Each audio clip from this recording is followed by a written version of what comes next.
one will ever pay you what you're worth. No one will ever pay you what you're worth. They'll only ever pay you what they think you're worth. And you control their thinking. Not like this, although that would be cool. That would be really cool. Instead, like this. Clearly defining and communicating your value are essential to being paid well for your excellence. Anyone here want to be paid well? Okay, good. Then this talk is for everyone. It's got universal applicability. It's true if you're a business owner, if you're an employee, if you're a job seeker. It's true if you're a man or a woman. Now, I approach this today through the lens of the woman business owner, because in my work I've observed that women underprice more so than men. The gender wage gap is a well-traveled narrative in this country. According to the Bureau of Labor Statistics, a woman employee earns just 83 cents for every dollar a man earns. What may surprise you is that this trend continues even into the entrepreneurial sphere. A woman business owner earns just 80 cents for every dollar a man earns. In my work, I've often heard women express that they're uncomfortable communicating their value, especially early on in business ownership. They say things like, I don't like to toot my own horn. I'd rather let the work speak for itself. I don't like to sing my own praises. I hear very different narratives in working with male business owners, and I think this difference is costing women 20 cents on the dollar. I'd like to tell you the story of a consulting firm that helps their clients dramatically improve the profitability. That company's my company. After my first year in business, I saw the profit increases that my clients were realizing and working with me. And I realized that I needed to reevaluate my pricing. I was really underpriced relative to the value I was delivering. That's hard for me to admit to you because I'm a pricing consultant. It's what I do. I help companies price for value. But nonetheless, it's what I saw, and so I sat down to evaluate my pricing, evaluate my value. And I did that by asking key value questions. What are my clients' needs and how do I meet them? What is my unique skill set that makes me better qualified to serve my clients? What do I do that no one else does? What problems do I solve for clients? What value do I add? I answered these questions and defined the value that my clients get from working with me, calculated their return on investment, and what I saw is that I needed to double my price. Double it. Now I confess to you that this terrified me. I'm supposed to be the expert in this, but I'm not cured. I knew the value was there. I was convinced the value was there, and I was still scared out of my wits. What if nobody would pay me that? What if clients said, that's ridiculous? You're ridiculous. Was I really worth that? Not my work, mind you, but me. Was I worth that?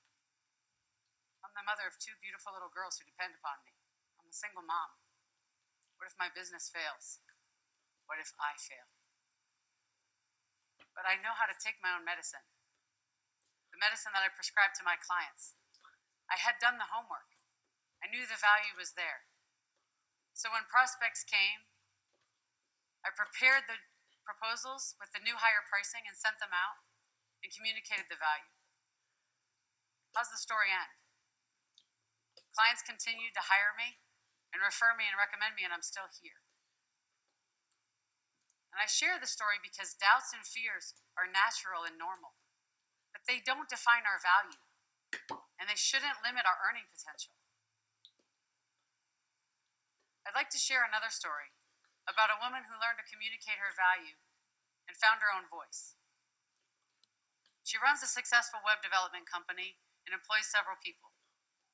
When she first started her firm, and for several years thereafter, she would say, I have a little web design company. She'd actually use those words with clients. I have a little web design company. In this and in many other small ways, she was diminishing her company in the eyes of prospects and clients, diminishing herself. It was really impacting her ability to earn what she was worth. I believe her language and her style communicated that she didn't believe she had much value to offer. In her own words, she was practically giving her services away. And so she began her journey to take responsibility for communicating value to clients and changing her message. One thing I shared with her is that it's so important to find your own voice, a voice that's authentic and true to you. Don't try to channel your sister-in-law just because she's a great salesperson or your neighbor who tells a great joke if that's not who you are. Give up this notion that it's tooting your own horn. Make it about the other party. Focus on serving and adding value, and it won't feel like bragging. What do you love about what you do? What excites you about the work that you do? If you connect with that, communicating your value will come naturally. So she embraced her natural style, found her voice, and changed her message. For one thing, she stopped calling herself a little web design company. She really found a lot of strength and power in communicating her message. She's now charging 3 times as much for web design, and her business is growing. She told me about a recent meeting with a gruff and sometimes difficult client who'd called the meeting questioning progress on search engine optimization. She said in the old days that would have been a really intimidating meeting for her, but her mindset was different. She said she prepared the information, sat down with the client, said, "This isn't about me, it's not personal, it's about the client." She took them through the data, through the numbers, laid out the trends and the progress in her own voice and in her own way, but very directly said, "Here's what we've done for you." The client sat up and took notice and said, "Okay, I got it." And she said in describing that meeting, "I didn't feel scared or panicky or small, which is how I used to feel. Instead, I feel like, okay, I got this. I know what I'm doing. I'm confident." Being properly valued is so important. And you can hear in this story that the implications range far beyond just finances into the realm of self-respect and self-confidence. Today I've told 2 stories, one about defining our value and the other about communicating our value. And these are the 2 elements to realizing our full earning potential. That's the equation. And if you're sitting in the audience today and you're not being paid what you're worth, I'd like to welcome you into this equation.